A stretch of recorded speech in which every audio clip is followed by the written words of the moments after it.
Seja muito bem-vindo ao podcast da Currais Itabira. Hoje com a presença de Paulo. Dá um alô aí, Paulo. Alô, estamos juntos. Presença de José Lúcio Soares, Lúcio Filho. É isso aí. Eduardo, médico veterinário da Currais Itabira. Estamos aí. E temos a honra, o prazer inenarrável de receber essa figura, professor Wagner Pires, especialista e consultor em pastagem. Uma salva de palmas para o nosso convidado da Currais Itabira. Obrigado. Então, que hoje, ou que esse podcast possa ser um podcast maravilhoso, que nós sabemos que será. Então, passo a bola agora para Paulo. Vai lá, Paulo, é com você agora. A responsabilidade, né, Paulo? Rapaz, vamos lá. A responsabilidade é tranquila, porque nós estamos com um mestre em nossa frente aqui. Nós vamos jogar as perguntas no peito dele aqui, eu tenho certeza que ele vai matar e fazer o gol. Wagner, seja muito bem-vindo. É um prazer muito grande para nós da Currais Itabira estar te recebendo aqui conosco. Obrigado. Mais uma vez aí. Isso aí. Eu já vou começar logo nesse podcast fazendo uma pergunta aqui, para poder a gente começar bem. Que eu acho que é a pergunta que muitos gostariam de fazer, principalmente agora, né, que estamos em período de transição de estiagem para a chegada da temporada de chuvas. É como cuidar do pasto? O que é preciso para ter sucesso no manejo do pasto? Bom, em primeiro lugar é o seguinte, nós já estamos terminando o período de seca e prestes a começar o período das águas. Então, estamos na época mais crítica das nossas pastagens. O que normalmente agora tem que ocorrer? A pastagem ela tem que estar bem baixa, porque se a pastagem estiver alta, os talos da pastagem vão prejudicar a sua rebrota no início da chuva. Então, é fundamental que a pastagem esteja baixa.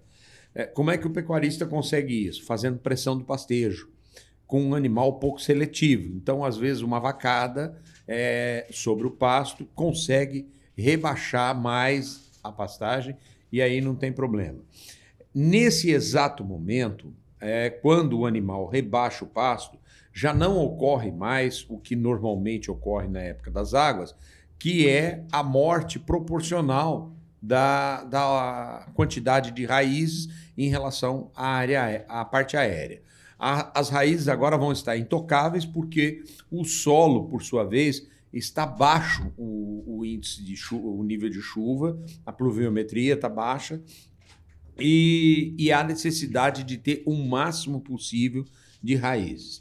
Se o pecuarista fez um bom manejo lá no período das águas, ele tem, além de raízes agora, ele tem também no seu pasto tecidos de reserva, que é fundamental para ter uma rebrota.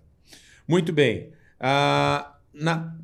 tendo tudo isso, o que vai ocorrer? A hora que bater as primeiras chuvas, após o início das águas, o pasto dele vai rebrotar rapidamente, tá? Porque vai ter reserva nutricional e raízes profundas. Então ele vai sair rápido e com 15, 20 dias o pasto já está numa situação de zona de conforto para o gado.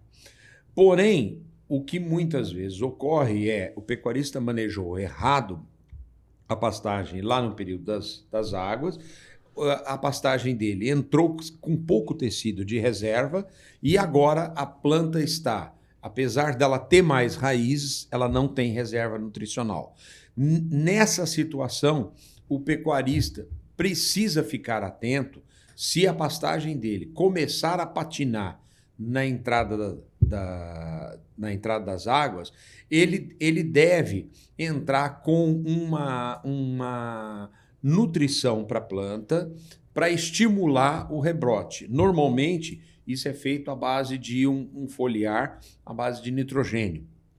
Então, esse produto vai estimular a rebrota da planta, vai dar uma tracionada na planta para que ela consiga sair. Essas são as situações aí que ele tem que ficar atento e muitas vezes, como a fazenda, às vezes, ela está com carga animal, pesada e o gado precisando pastejar, às vezes é preferível prejudicar, pesar o pastejo em uma gramínea que tolera desafio, como, por exemplo, às vezes uma área de umidícola, em detrimento das outras pastagens, como um pânico, uma braquiária, para poder ter a rebrota. Outro ponto que eu recomendaria também é o pecuarista ficar atento em questão de cigarrinha.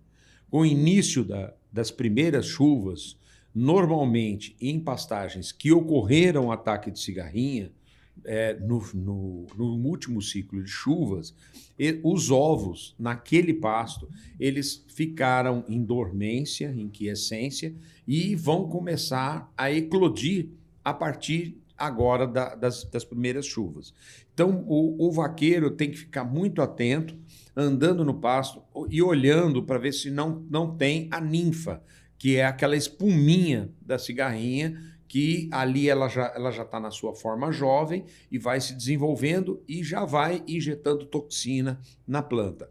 Se o pecuarista verificar a presença de ninfas no seu pasto, ele já deve entrar fazendo o controle já na primeira ou segunda chuva e eliminando a cigarrinha, as ninfas e gerando um residual para o controle dos futuros adultos.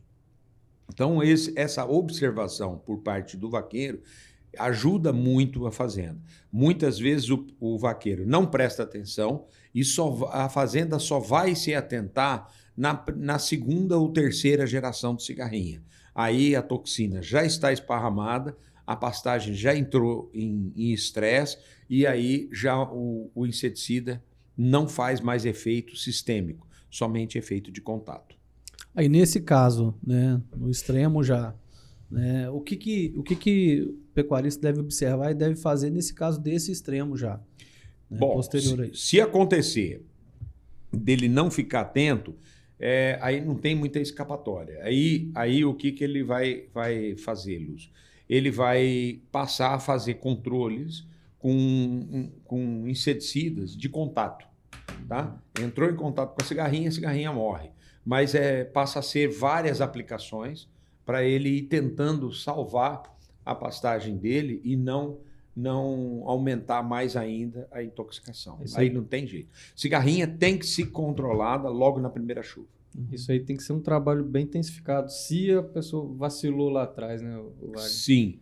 Lembrando que a cigarrinha é um inseto que ele tem duas toxinas. Para eles conseguir sugar a seiva, ele injeta uma toxina que é um diluente da cigarrinha, da seiva, e o outro que paralisa a circulação de seiva. Essas duas substâncias deixa uma queda de produção de proteína da pastagem, provoca a planta fica amarga e o gado começa a recusar a planta. E aí o gado perde peso, a pastagem vai perdendo qualidade e o prejuízo é enorme.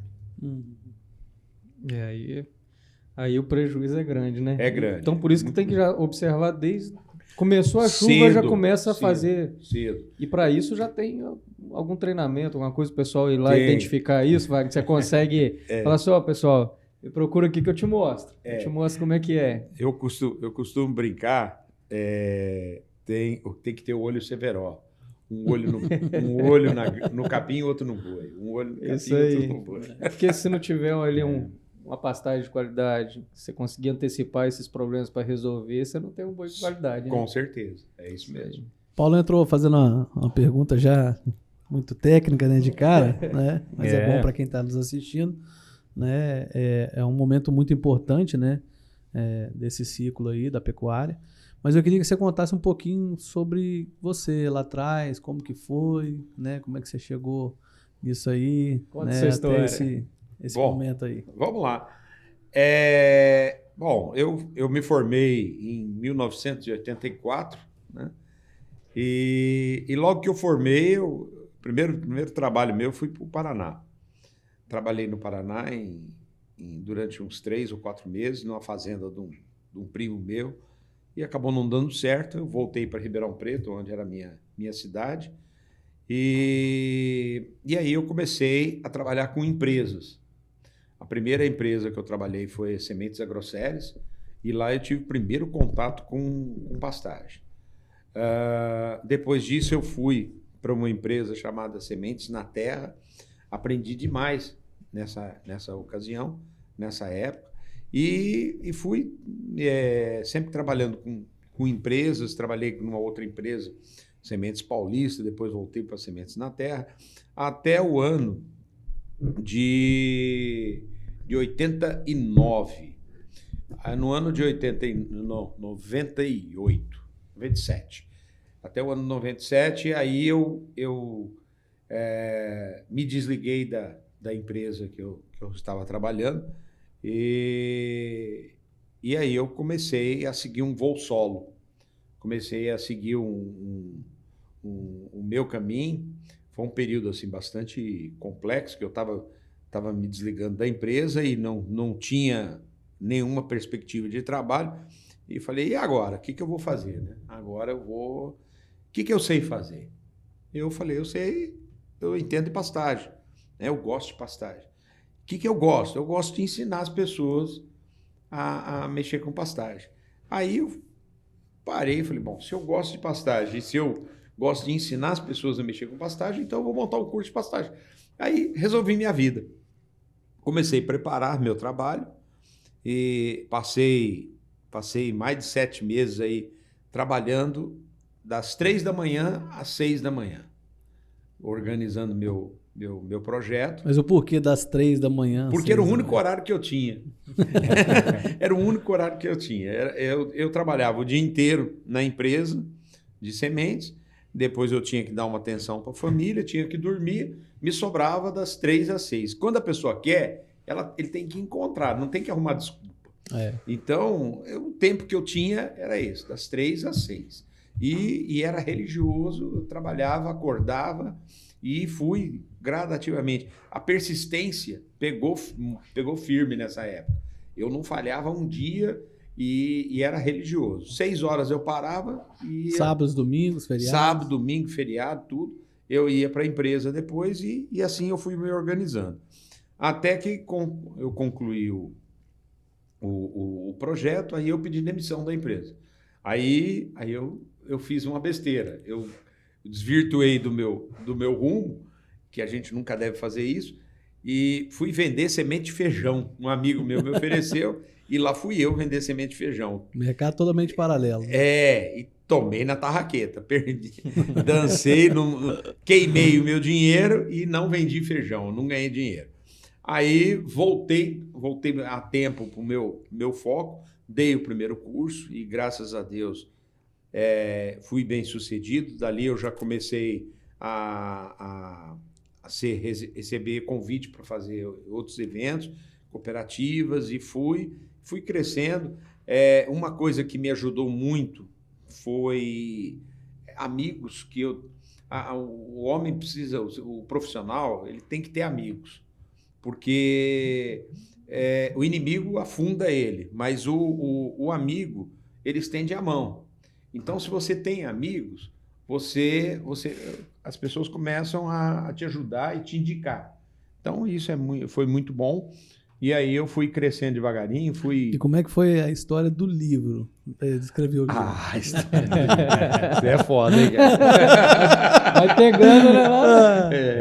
Acho que eu vi história. A história do livro foi o seguinte, eu estava fazendo um curso já há 2 anos, ministrando, através da SMEA, Sociedade Mineira dos Engenheiros Agrônomos. Durante 2 anos nós somos vencedores do Troféu Ouro Azul da Central de Furnas.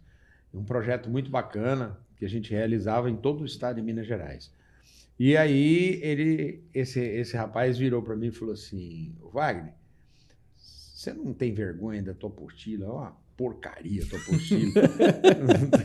não tem nada, não tem conteúdo, não tem, feia, indecente. Eu falei, não, rapaz, mas o que eu tenho? Não, pô, faz um livro. Eu falei, não, mas não tem capacidade para fazer livro, não. Onde já se viu? E aí ele falou assim, você não tem capacidade para falar 2 dias seguidos de pastagem? Eu falei, tem. Eu falei, então escreva o livro do jeito que você fala. Aí eu fiquei pensando e tal, eu falei, rapaz, sabe que você tem razão? Tá, eu vou fazer. Aí pensei, esperei terminar aquela temporada, aí cheguei para minha esposa e falei assim, vou escrever um livro. Aí ela falou, que legal, tal, mas você acha que você tem capacidade? Eu falei, tenho, mas eu não vou escrever sozinho, não. Como assim? Eu falei, não, eu vou ditar, você vai escrever. Aí, rapaz, então quem escreveu foi ela, né? Ela falou o quê? Ela já não gostou da ideia. Ela falou o quê? Eu falei, eu vou ditar o livro para você, porque me falaram para eu fazer o livro do jeito que eu falo. Então eu vou ditar o livro para você. E aí, rapaz, assim foi feito. Ela teve muito uma amorosidade e me ajudou bastante. E aí, vamos embora. Eu abria meu computador, abria a palestra e começava a me enxergar dando palestra e falando para as pessoas. E ela ia digitando lá, ligeirinho. Aí, de repente, ela falava, deixa eu arrumar aqui. Aí arrumava as linhas tudo direitinho, tal, e vamos continuar. E assim foi. E outra parte eu mesmo escrevi, foi. Eu sei que, acho que uns 5 meses aí, 4, 5 meses, o livro estava pronto. Foi um sucesso, muito, muito bem vendido o livro. Depois esgotou o livro e eu não quis reimprimi-lo. Depois disso veio o meu segundo livro, que é Pastagem Sustentável de A a Z. Eu escrevi esse livro já um conteúdo mais completo e com a participação de outras pessoas. Esse livro se esgotou, eu lancei ele no final de 2018 e no começo desse ano agora acabou o livro, não tem mais. E vou soltar a segunda edição dele atualizada e ficou um material muito bom. E além disso, eu gravei nesse período aí também um curso digital, que é Pastagem Total, e ele já está bem avançado esse curso, muita gente já fez ele no Brasil, e agora eu estou soltando, a partir do final desse ano, eu estou soltando o curso Pastagem Sustentável de A a Z. E esse curso vai ser um trabalho muito completo. Eu acredito que vai ser o curso mais completo que a gente tem de pastagem. Aproveita e fala para quem está nos ouvindo aí qual que é a plataforma, como que a pessoa se inscreve para poder... Então, esse curso, nós temos ele... eu tenho o meu site, que é wagnerpires.com.br, mas ele ainda não está à venda o curso. O curso está sendo em fase final de gravação, está editorado, tudo, e vai ser vendido através do site. O curso ele fica portado no Eduz, na plataforma do Eduz, que é uma plataforma educacional. E aí a pessoa vai adquire o curso, a gente vai fazer lançamentos na ocasião, aí vamos avisar vocês. E aí o curso, a pessoa assiste ele, tem um prazo de 1 ano para assistir, e ele assiste pelo Eduz. Pode assistir várias vezes a aula, tudo. É um curso bastante completo. Então vai sair agora no final desse ano. Até lá sai. Já era para ter saído. E essa é a vida da gente, né? Ensinar, compartilhar. Daqui eu estou indo para Bahia. Vamos fazer 2 palestras lá na Bahia, depois voltamos, e aí vai. Até o final do ano tem muita coisa para rodar. A rotina não para, né? Bom. E você contou do livro aí, você estava contando você tinha saído, né? Foi fazer uns treinamentos aí dali... Aí eu comecei o curso, né? E comecei a ministrar esse curso e rodava esse curso por todo o Brasil. E graças a Deus, o que me ajudou muito foi a parceria que eu tinha com boas empresas. Então, eu sempre levantei a bandeira de boas empresas do agronegócio, né? Empresas de insumos, de fertilizante, de herbicidas, tudo. E essas empresas que me arrastavam pelo Brasil, para cá, para lá, para fazer palestra para eles. Então, hoje, eu tenho as minhas consultorias, eu tenho consultoria em quase todos os biomas aí do Brasil. E para quem está nos assistindo, como é que ele entra em contato com você? Consultoria? Tem meu telefone, né? Pode entrar pelo meu site também, em contato comigo, né? O wagnerpires.com.br. Tem meu telefone 19 9698 4098. Eu fico localizado em Indaiatuba, São Paulo. Mas a gente roda o Brasil inteiro. Roda o Brasil, roda fora do Brasil, presto consultoria na América Central. Então a gente anda bastante. Mas eu tô mais para parar, já não tô mais para... Mas tem muita lenha para queimar ainda, não tem? Não, ainda tem. Eu não tenho ideia de parar. Eu tenho ideia de diminuir. Tomara que minha mulher não escute isso. Mas eu tenho ideia de diminuir um pouco. Então, bora. Mas criou um sucessor. Não tem sucessor. Não, meu filho se formou em elétrica e não quis saber de agronomia, não. Foi uma pena.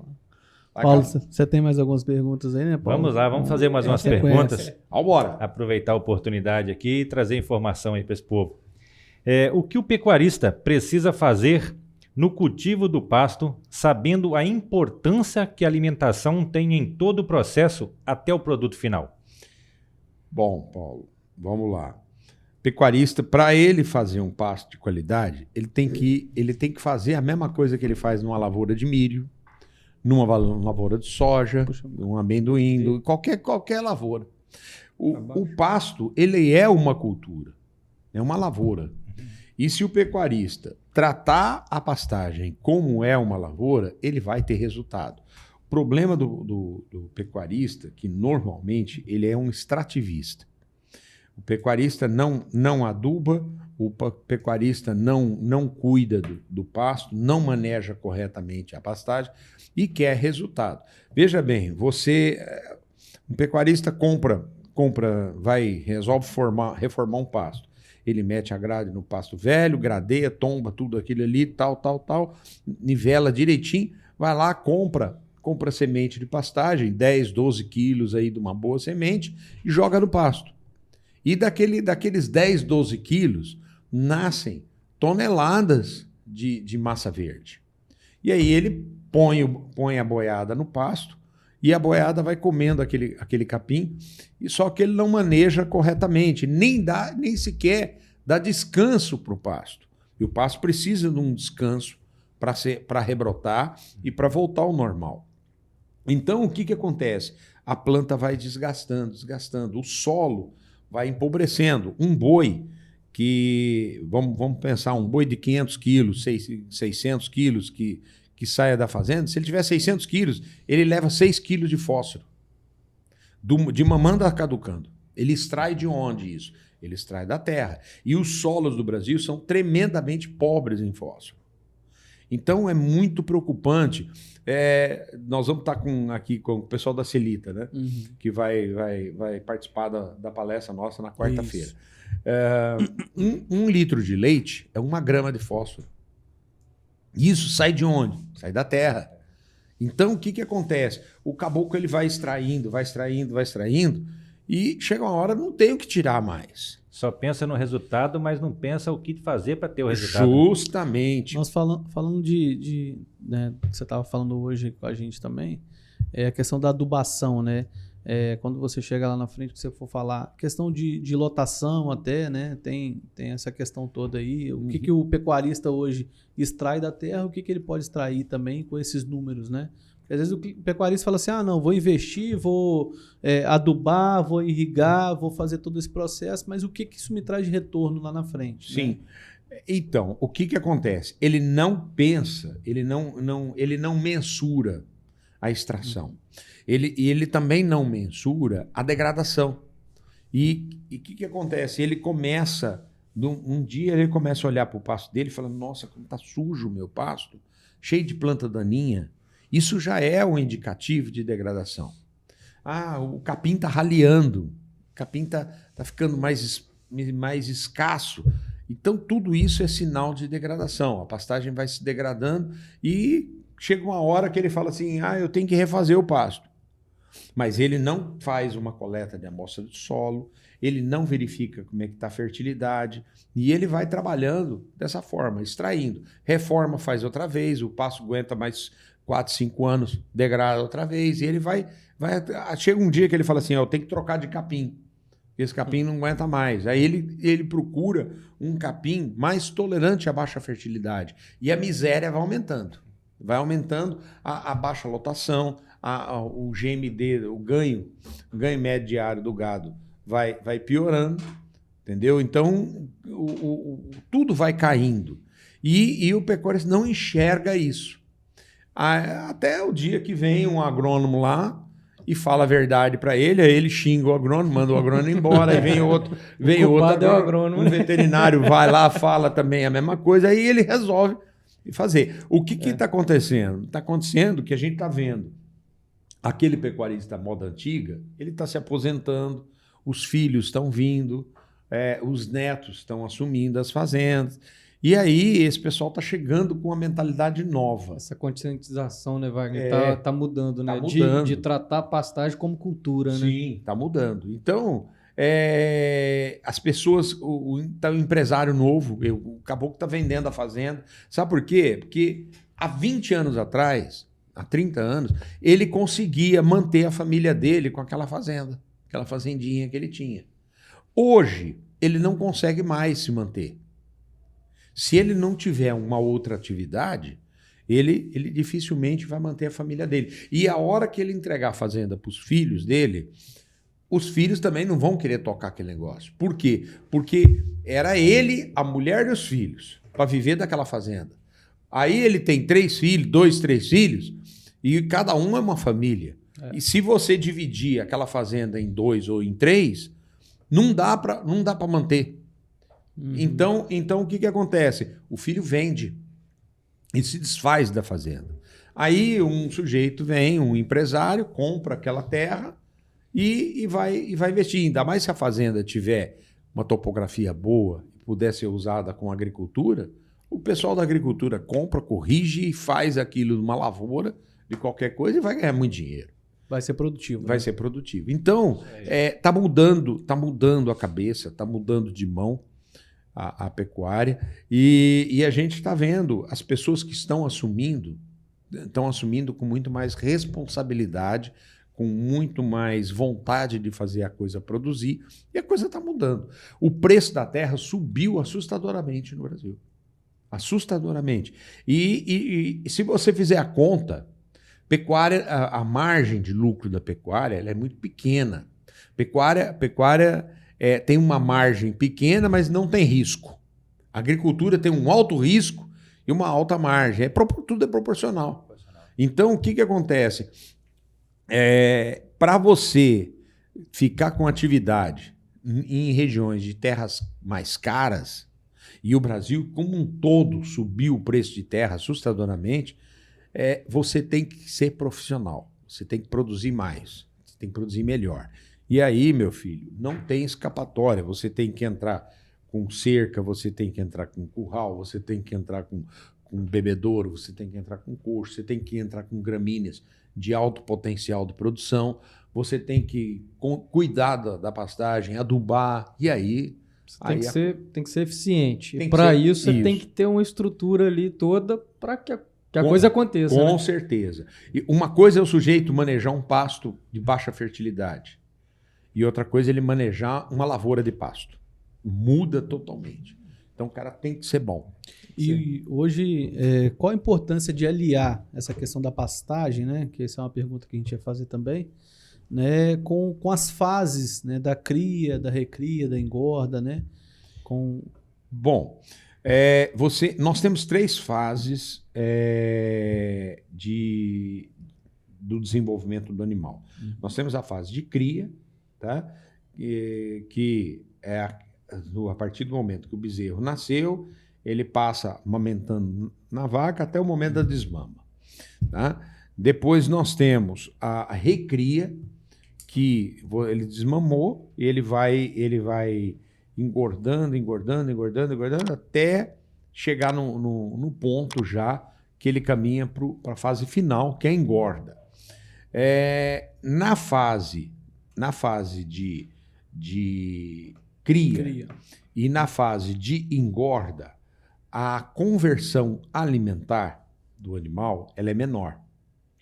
Então, o animal precisa comer muito para poder engordar pouco, tá? Então, você tem que ter volume de massa e qualidade de massa para esse animal. Na recria, o animal tem uma alta conversão alimentar. Ele come e ele engorda. Então, a gente tem que escolher muito bem a gramínea para essas 3 fases. Por exemplo, na cria, eu gosto muito de trabalhar com gramíneas de porte mais baixo. Porque o bezerrinho é novo, ele deita, ele fica escondido, ele fica moitado no meio do pasto e muitas vezes o vaqueiro não enxerga, não vê.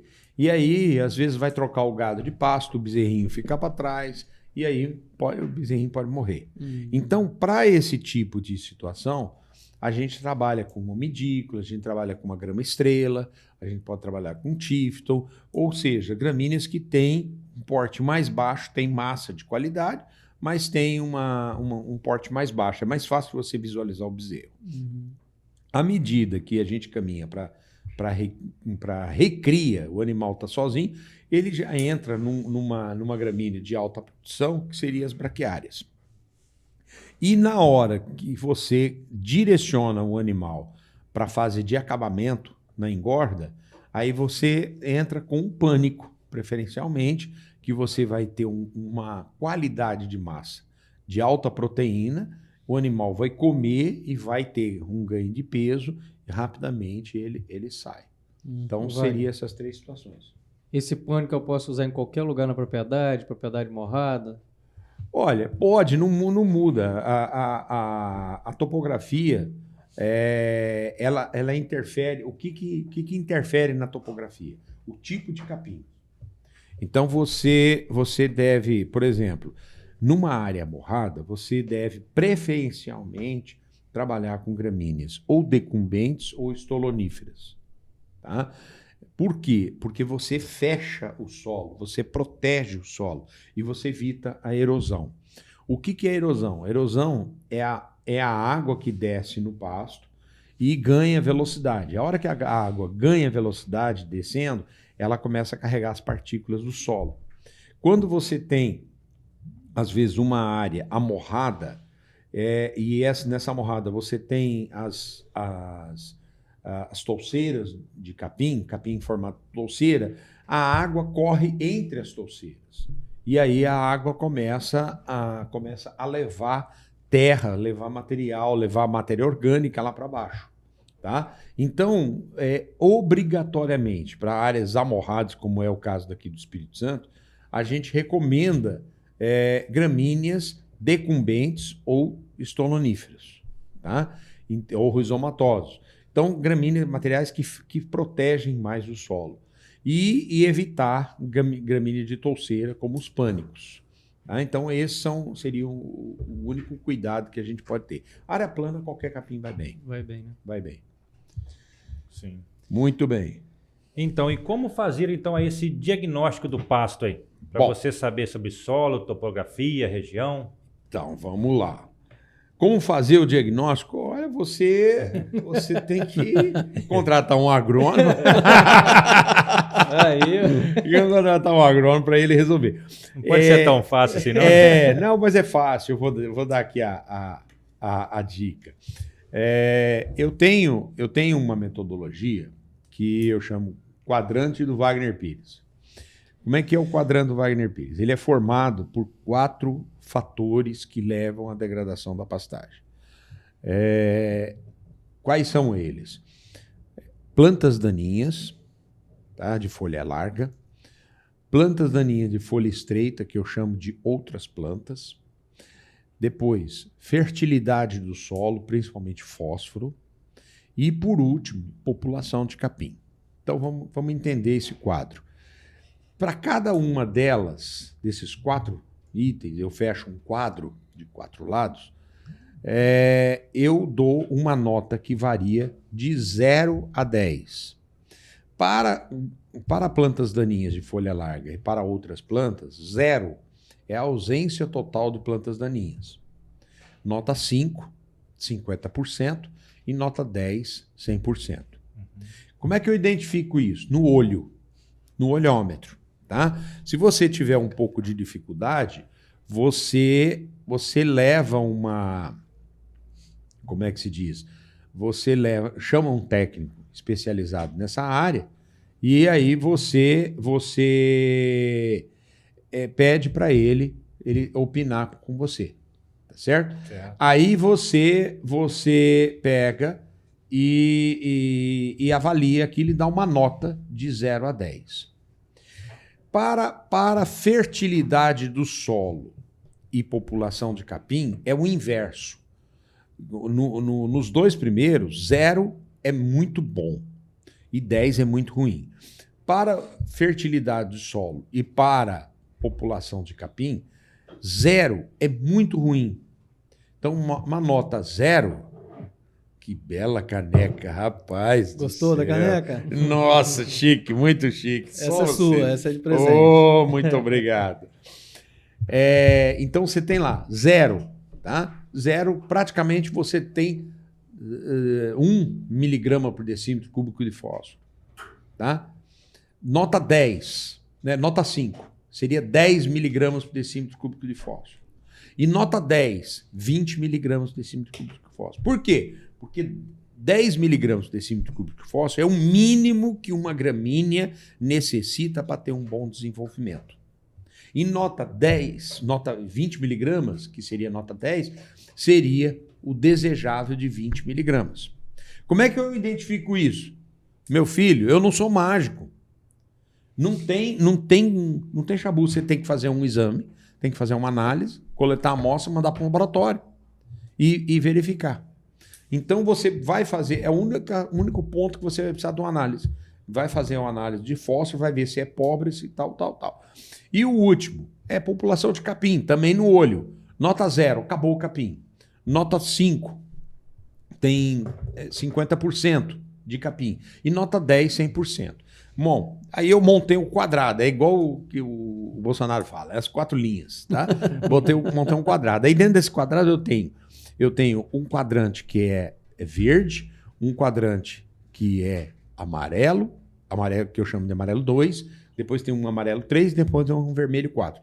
Eu vou disponibilizar para vocês, você colocar... a gente coloca nas imagens. Coloca lá, né, a imagem. E aí, o que o cara vai fazer? O pecuarista vai pegar esse quadrante, vai sair andando com o vaqueiro dele, passo por passo na fazenda. Que nota que nós vamos dar? Esse pasto aqui tá bom. Tá? Esse aqui é o verde. Verde 1.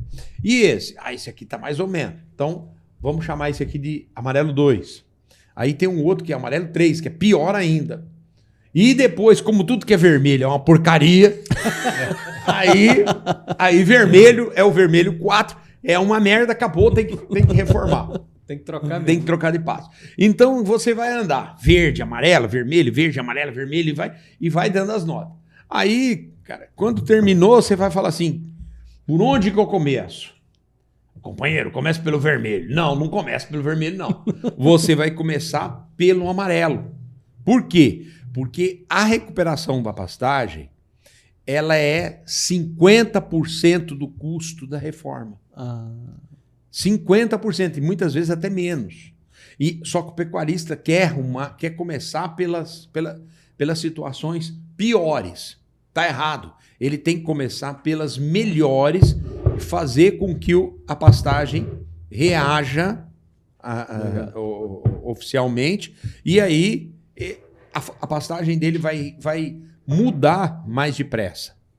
Tá? A reforma, ela tem um alto risco climático. Alto risco. A recuperação não. A recuperação você pode fazer em 2, 3, 4, 5 anos. Então, esse é um cuidado que o pecuarista deve Se ele tomar. começar, às vezes, pelo vermelho, que é o que está pior, vai acontecer de o outro que estava um pouco bom ainda piorar também e ficar na mesma situação. Positivo. E aí o gasto vai ser maior ainda. É isso aí. Então, o que acontece? A gente tem que começar pelo verde, fazendo manutenção. Verde é aquele pasto bom, tá? E você pode descer o cacete nele, pode pôr gado à vontade, ele aguenta uma taxa de lotação mais alta, tá? E o amarelo é um processo, está em processo de recuperação, de degradação, mas ele dá para recuperar ainda. Então eu começo com trabalho o amarelo, vou melhorando e caminhando para o verde. E depois o vermelho, eu vou fazer um vermelho aqui, um vermelho lá, para não ter invasão, né? Tá vendo só? O vermelho troca, né? Sai fora. Bora. Trocar desse quadrante, vamos trocar essa cor aí. Vamos lá. Tem um pessoal que fala o seguinte: pra você engordar um pouco, tem uma simpatia, né? Que o que sobrou no curso você passa no lombo. E pra vaca, não pode tomar vento na canela. Mas esse é bom. Né? Esse é bom, porque é o seguinte: a vaca, o que é tomar vento na canela? Onde é que está a altura da canela da vaca? Está nos seus 30 centímetros de capim.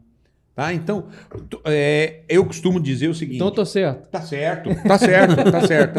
Eu costumo dizer o seguinte: toda vez que o pecuarista vai tirar, o vaqueiro vai tirar um gado de um pasto, tem que sobrar 50% de folha. Por quê? Pô, mas 50% tem que sobrar. Por quê? Porque esse 50% de folha vai fazer fotossíntese.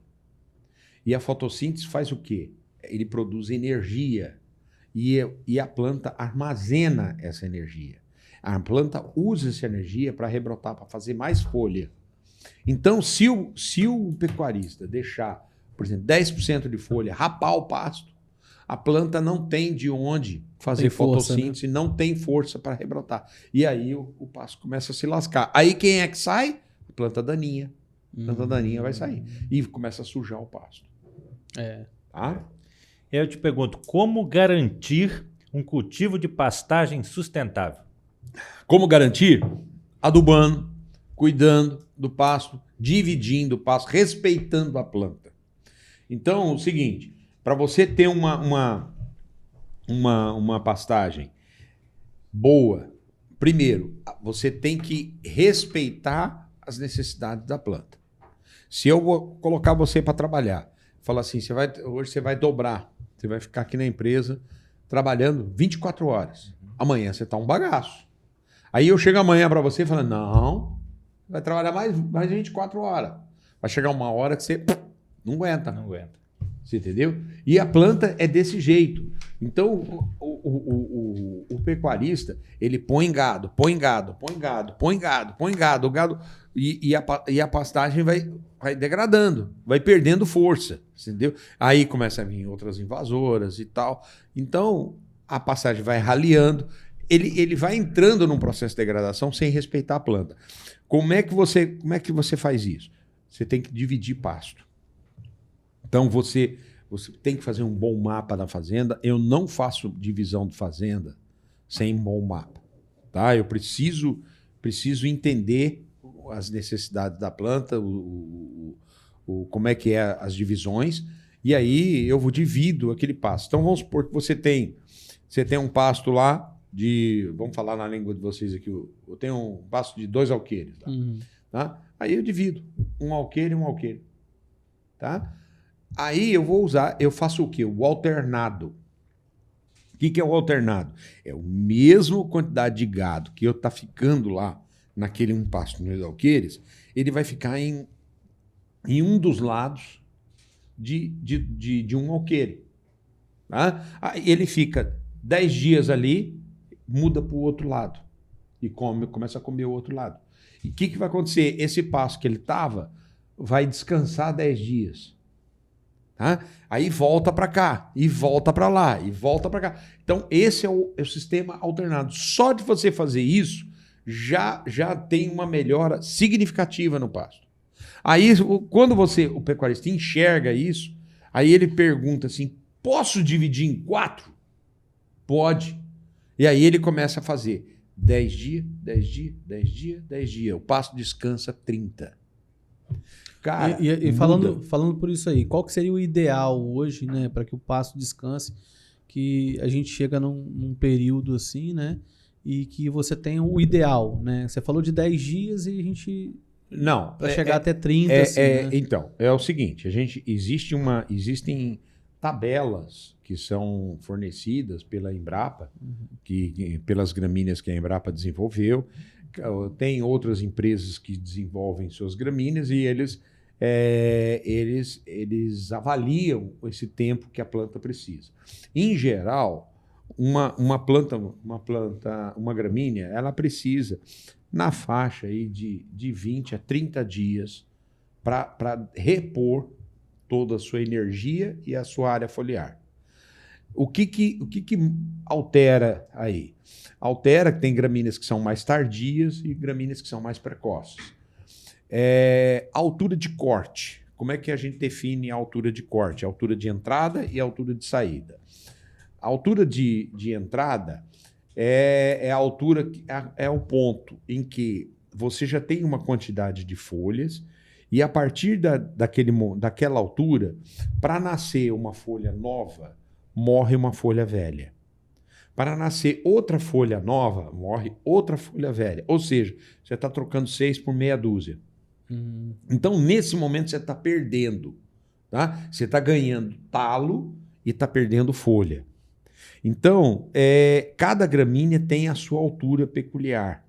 O que manda a altura de saída? É a gema apical. A gema apical é por onde sai a folha se desenvolve. O gado não pode comer esse tecido, essa gema apical. E cada gramínea tem uma altura. Por exemplo, uma braquiária, a gema apical está em torno de 20 centímetros. Um pânico, ela está em torno de 30 centímetros de altura. Uma umidícula, ela está em torno de 5 centímetros. Então, cada gramínea tem uma altura específica. Então, você tem que saber aonde está essa altura e respeitar a altura de manejo da planta. E o tempo de rebrota, ele está ligado principalmente à época do ano, ao nível de fertilidade e temperatura do solo, temperatura que a gente tem. Tá? Ok. Isso é muito interessante se atentar para esses pontos, que isso é fundamental, né? Fundamental. E aí Muito eu importante. te pergunto, nesse ponto a gente falando das gramas aí, né? Como escolher, né, a grama ideal para alimentar o gado? A raça influencia nisso? Não. A raça não influencia, não. Clima, altitude. Aí começa. Clima influencia, tá? A topografia influencia. Então vamos por etapa. Como é que eu escolho uma gramínea? Primeira coisa que você vai ter que perguntar: como é que é a topografia da fazenda? A topografia da fazenda, ela é acidentada, tá? Se for acidentada, você vai evitar de trabalhar com gramíneas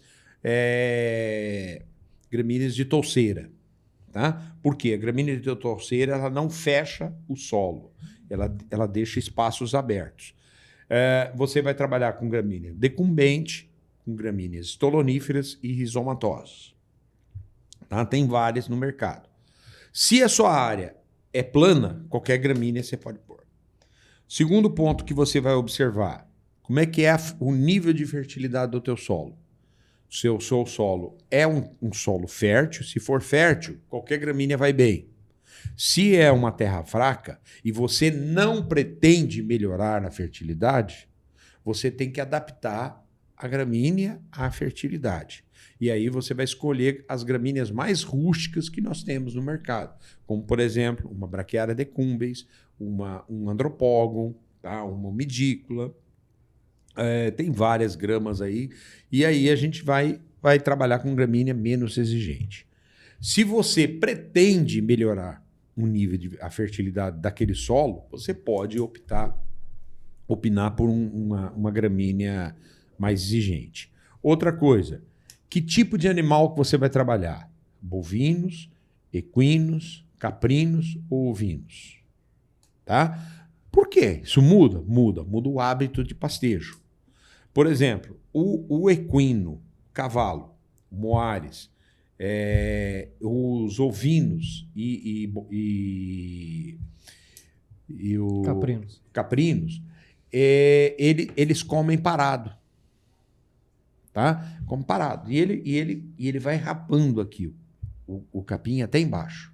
Então, eu tenho, para esse tipo de animais, eu tenho que optar por uma gramínea que tem a gema apical bem baixinha. Tá? Agora, para bovinos, o bovino come ponta de capim. E ele come andando. E ele vai pegando as folhas. Então, aí eu posso trabalhar com uma gramínea de uma gema apical mais alta. Certo? Então, esses seriam os pontos para você avaliar. E final, quais as gramíneas que você tem na fazenda? Por quê? Porque uma fazenda, para ser sustentável, você precisa de pelo menos 3 gramíneas diferentes. E eu não estou falando de você misturar essas 3 gramíneas. A mistura de gramínea não é recomendável.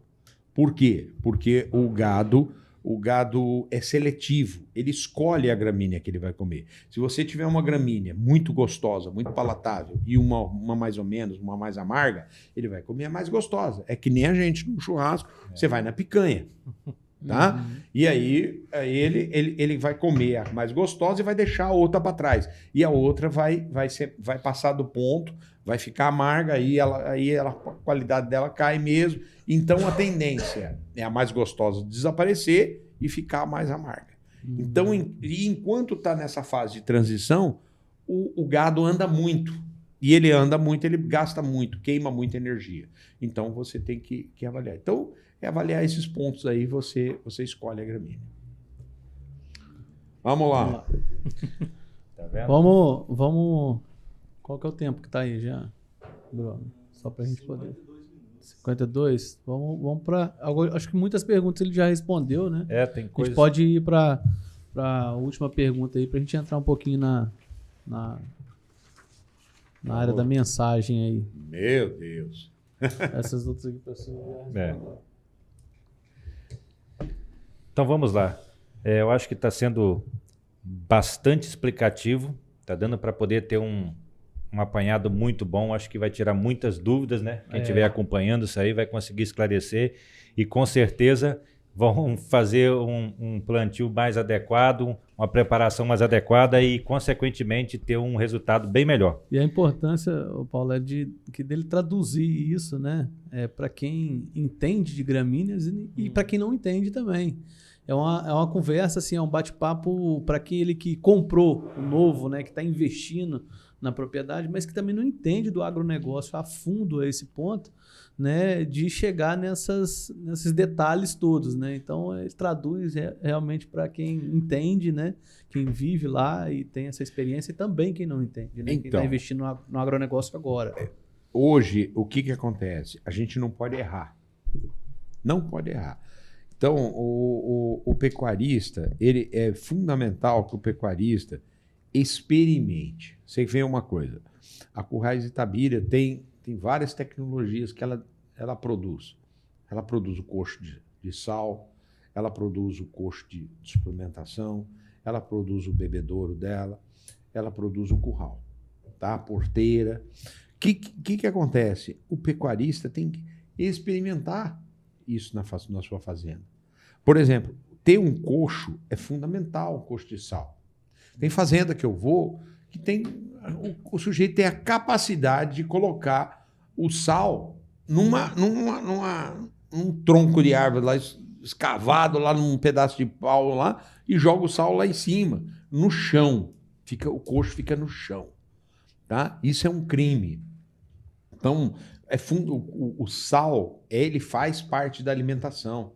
É uma coisa de qualidade, é um complemento caro, é um suplemento caro. Então tem que colocar ele num lugar adequado. Tem que fazer investimento em coxo. O coxo de sal, ele tem que ficar bem localizado na fazenda, num lugar mais central, para o gado não andar muito. Tem pecuaristas que têm coragem de colocar água numa ponta e o sal na outra.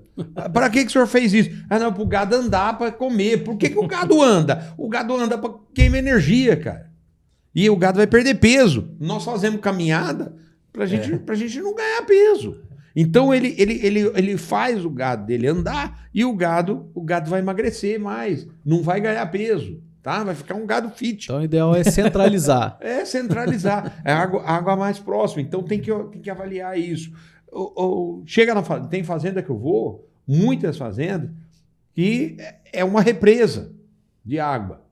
Aí você fala pro pecuarista, não, amigo, vamos encanar a água, vamos botar água de bebedouro. Não, isso aqui é um bebedouro, isso é só dor de cabeça. Rapaz, dor de cabeça é você não ganhar dinheiro. Então, o pecuarista tem que criar vergonha nesse sentido. Vamos botar água. Quando você chega num lugar, você quer tomar uma água, se você chegar numa torneira, numa fazenda, qualquer lugar lá, e você pegar uma água e vir sair uma água barrenta, você não bebe. Você quer beber uma água cristalina, uma água limpa. E o animal também. A água é fundamental para o desenvolvimento do animal. Então, a melhor coisa é ter bebedouros. E aí, o que acontece? Você vê, o bebedouro de vocês é um bebedouro fácil de você mexer, fácil de você manipular. A boia, tudo certinho. Tu faz. Eu preciso de 2. Põe um do lado do outro. A gente via, né, as pessoas mais antigas falar, né, que às vezes o animal saía dali do curral ali, pegava aquela pocinha de água suja ali e ele gostava daquela aguinha parada, né? Isso a gente já ouviu falar, né? Assim, lá antigamente, né? Mas isso está acabando. Está acabando. Esses não conceitos errados aí, né, já vai mudando. Graças a Deus. Isso é um mito, né? É mito. E um ponto que você falou que está acabando é porque realmente numa fala sua aí tem muitas novas pessoas entrando, os filhos estão tomando frente, né, estão assumindo, então consequentemente eles estão pegando mais informações, estudando mais, então essa nova geração ela está tendo condições de aproveitar mais essas novas tecnologias, esses avanços e tem uma cabeça, vamos dizer, uma mente mais aberta. Que antigamente a gente fala que as pessoas tinham um costume, né, uma tradição, é só isso e acabou, não queria mexer. Eu vejo ainda muito, que eu tenho 28 anos de empresa aqui, antigamente o cliente falava, não, curral é só de madeira, nem entendo de concreto. Antigamente você tinha muito isso, hoje não, hoje a maioria já entende, já tem a noção, tem consciência de que o concreto hoje é uma solução realmente, então a mente já está bem mais evoluída para esse processo aí. Com certeza. O que acontece? Hoje a gente teve a oportunidade de olhar lá, tá olhando o curral de vocês. O que acontece? O curral é fácil de manejar, é fácil de você... O animal entra sem estresse nenhum. Você leva, você pesa o animal. Então, tudo isso aí dá condições para o pecuarista fazer o quê? Formar lotes bem feitos na fazenda. Pesar o gado periodicamente. Se ele pesa o gado periodicamente, ele tem os números do gado dele na mão. E aí ele pode se perguntar, poxa vida, meu gado está tendo 500 gramas de ganho de peso, dá para melhorar? Dá. Como é que está a minha pastagem? Como é que está a taxa de lotação? O que eu preciso fazer? A mineralização. Então ele começa a discutir, analisar os problemas e buscar soluções. Mas aquele negócio de achar que o gado ganha, pesar o gado só na hora do embarque, isso já era. Então a gente tem que trabalhar com números, a gente tem que O curral, ele é fundamental para o ganho de peso, é o operacional da fazenda. Você leva o gado para um bom curral, o gado se estressa pouco, o gado não tem problema. O gado volta para o pasto numa boa e continua a vidinha dele. Tem gado que você leva o gado para o curral, o gado não quer entrar, cara. Não quer entrar. O gado, sabe, o gado entra amarrado, o gado não sofre, o gado quer pular, sair fora dali e buscar um ambiente mais saudável para ele, mais tranquilo. E o pecuarista não enxerga isso. Então, esse estresse que ele acaba provocando como é que você falou o hormônio? O cortisol. Cortisol. Então, o animal produz um cortisol aí que passa a semana inteira sem chegar perto do capim. Amoitado lá o hormônio do estresse. Às vezes ele não vê o ganho do animal porque ele perdeu ali, ele tem que recuperar aquilo que perdeu e ainda demora um pouco mais justamente por esse estresse. Ele entra em estresse, aumenta o nível de cortisol, ele para de comer naquele momento, perde peso E até ele voltar aquilo que ele era quando ele entrou no curral, ao tempo que você perdeu de E sem, rendimento. sem pensar, né, que ele não entende que aquilo Não, é um susto. ele não né? entende, Ele é. não entende. Toda vez que ele for no curral, ele tem aquilo como uma memória É um de- trauma, ele cria um de trauma trauma, ali, né? você tá ali numa lida bruta. E eu queria emendar, a gente, né, hoje a população mundial, a gente está em torno aí de 7,8 bilhões de pessoas. Né? As previsões aí para 2030, a gente vai para 8,5 bilhões. 2050, 9,7, ou seja, a população está crescendo. Está crescendo. Esse povo tem que comer, né, Wagner? Sim. E aí, como é que a gente faz? Eu acredito que é melhorar a eficiência, né? É não ficar naquele pastão aberto pro gado andar para lá e para cá e feito sanfona, vai e volta, né? É otimizar isso aí, né? Não tem mais espaço para amadorismo. Isso aí. Essa que é a verdade. Então, o que acontece? Olha, nós tivemos, nesses últimos 4 anos, nós tivemos uma condição de preço na arroba fantástica. Nunca ninguém imaginou a arroba chegando nos números que ela chegou. Deu uma caída esse ano? Deu, porque nós agora entramos num período de baixa. Só que eu tenho certeza que esse período de baixa vai ser um período muito pequeno, muito transitório. Por quê? Porque o mundo está precisando de comida. O que está acontecendo é o seguinte, o brasileiro ele olha só os bons momentos, ele não olha os momentos ruins e também dos outros. Então, o Brasil, aqui está ruim a situação. O Brasil é um país maravilhoso, é um país que você tem condição de produzir com qualidade, você tem condição de produzir um alimento bom e o povo merece ter uma condição de alimentação saudável. E o que acontece? O mundo inteiro está em crise, bicho. O mundo inteiro, a própria China está em crise. Então, a gente tem que levar isso um pouco em situação. Agora, o Brasil está saindo de uma crise, o Brasil está saindo de um período de pandemia. Estamos num pós-pandemia. A inflação do Brasil está menor que muitas grandes potências. Então, eu acho que nós vamos ter uma tendência de 2023, o Brasil vai estar numa situação bem melhor. E com isso, o que vai acontecer? A pecuária volta a reagir numa boa, a população vai ter um poder aquisitivo melhor e as exportações vão continuar. Então, eu acho que rapidamente esse período de entre-safra ele vai voltar a se estabilizar e a gente não vai voltar a ter uma situação boa. Pegando o gancho que o Eduardo falou, até porque a gente não trabalha com mercado de moda, né? A gente trabalha com mercado de real necessidade, né? De se alimentar. Então, acho isso aí. A tendência desse mercado, né, é se profissionalizar ainda mais, produzir ainda mais, né? Eu tenho assim, eu tenho observado muita gente, a pecuária está mudando de mão. Muita gente está aposentando, está vendendo suas fazendas porque não tem mais sucessão, não preparou sucessão, não tem ninguém que vai tocar o seu projeto na fazenda, então o sujeito está vendendo. Quem está entrando com uma forma mais empresarial e trabalhando uma pecuária de uma forma diferente. Então, muita gente tem me procurado para fazer projetos na fazenda, de rotacionado, de dividir, recuperação. Então, eu acho que isso é um bom sinal, um bom indicativo, e eu acho que não tem volta. A pecuária, cada vez mais, ela vai se profissionalizar. E é fundamental que o pecuarista, aceite essas tecnologias, aceite essas mudanças e faça uma pecuária. Eu costumo sempre dizer o seguinte: nós não herdamos as nossas propriedades dos nossos pais, mas nós tomamos emprestado dos nossos filhos e netos. Então, o que é você tomar emprestado? É você devolver aquilo igual ou melhor quando você pegou. Então, tem muito pecuarista aí que está entregando a sua fazenda para os filhos, mas uma fazenda totalmente degradada, uma fazenda sem perspectiva de produção, sem produtividade, sem números e sem controle. sabe o que o filho faz? Vende. Muito filho espera o pai morrer, sair, partir, para depois vender. E vende.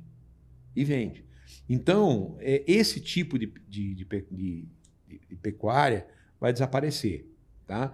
Agora, o ideal, o que é? Entregar para um filho, ou para uma filha, ou um sucessor, um negócio sustentável, bem produtivo, que esteja em ordem, e aí aquela história de família vai continuar. Até para ele querer dar continuidade mesmo, né? Com certeza. Né? Ô, Wagner, para a gente finalizar aqui, né, sabendo que é um produto que chega à mesa dos brasileiros, né? Uhum. A carne requer todo um cuidado, né? O que você deixa de mensagem, né, para os pecuaristas de hoje, né? Assim, a importância, né, de se estruturar, de colocar tecnologia, né, de buscar as informações hoje corretas, para que amanhã, né, a pecuária esteja muito melhor, né, e a gente esteja produzindo muito mais com menos. Bom, eu acho o seguinte, o nosso pecuarista, ele fez a lição de casa 100% certa em termos de genética. O pecuarista brasileiro, ele é um apaixonado pela genética do animal. Ele tem olhos para o animal, mas ele não tem olhos para a pastagem. Ele não tem olhos, às vezes, para um curral. E essas coisas, pastagem, um bom manejo, pasto dividido, pasto limpo, um bom curral, um corredor na fazenda, isso torna-se muito melhor, ou tão melhor do que a genética. Tá? Então, o pecuarista tem que ter esse comprometimento de produzir pasto, fazer agricultura de pasto. Outra coisa, ele tem que se preocupar com o manejo do animal. Um manejo calmo, um manejo educado, um manejo com respeito do animal. O que a gente vê por aí? Ainda tem muita gente que maneja errado, agride o animal, põe um animal no curral, vai embarca o animal na base da porrada. O que acontece? O animal vai ficando cheio de hematomas. A hora que chega no frigorífico, o frigorífico não quer saber, porque o frigorífico está comprometido com a qualidade.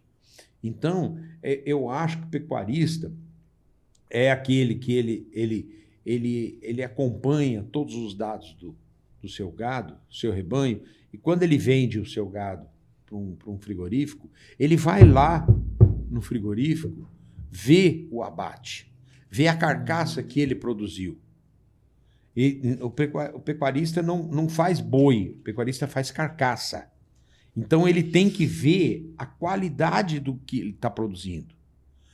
E aí ele tem que se perguntar o que eu posso fazer para melhorar essa qualidade da carcaça. Porque muitas vezes ele faz um boi, leva lá 2 anos para fazer um boi adequadamente, às vezes até um pouco mais, e ele estraga esse boi quando ele leva o boi lá no curral, enche o bicho de hematomas e o descarte, o desconto que ele vai ter na carcaça, o rendimento dele vai lá embaixo. Tá? Então, esse tipo e ninguém quer mais carne de segunda qualidade, não. O pessoal quer carne de primeira. A dona de casa do Brasil aprendeu a comprar carne de qualidade. Ela quer qualidade. Então, o pecuarista tem que respeitar isso, tem que procurar adequar a sua fazenda, e uma das formas dele adequar é ter boa pastagem, ter qualidade de pastagem e ter um bom curral. É isso aí. A gente, primeiramente, te agradece, né? Foi uma honra, né, você estar participando com a gente do nosso podcast aqui. Eu acho que a gente, né, saiu daqui somando muito mais, né? A gente ficava aqui, se a gente ficasse aqui, já surgiria mais dezenas de perguntas, né? Pela vasta experiência, né? nós ia ficar a noite toda aqui. Vambora. A gente agradece, né, pela presença aqui com a gente aqui. E para quem, né, continua nos acompanhando aí nos podcasts aí, né, em breve lançaremos um e-book, né, Wagner? Opa! Em breve lançaremos um e-book de pastagem, né, mas para você, continue nos acompanhando aqui nas redes sociais, no podcast, né? E a gente agradece a sua audiência até aqui. Muito bom. Muito obrigado. Muito bom. Obrigado.